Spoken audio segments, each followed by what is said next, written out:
سلیمان نے کہا کہ ملکہ کے امتحان عقل کے لیے اس کے تخت کی صورت بدل دو، دیکھیں کہ وہ سوج رکھتی ہے یا ان لوگوں میں سے ہے جو سوج نہیں رکھتے۔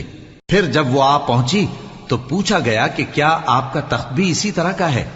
اس نے کہا کہ یہ تو گویا ہو بہو وہی ہے، اور ہم کو اس سے پہلے ہی سلیمان کی عظمت و شان کا علم ہو گیا تھا، اور ہم فرما بردار ہیں۔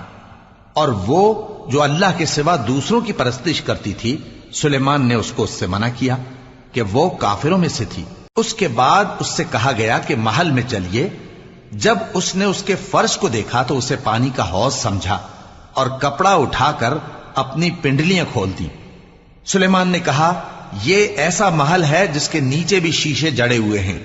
وہ بول اٹھی کہ پروردگار، میں اپنے آپ پر ظلم کرتی رہی تھی، اور اب میں سلیمان کے ساتھ اللہ رب العالمین پر ایمان لاتی ہوں۔ اور ہم نے سمود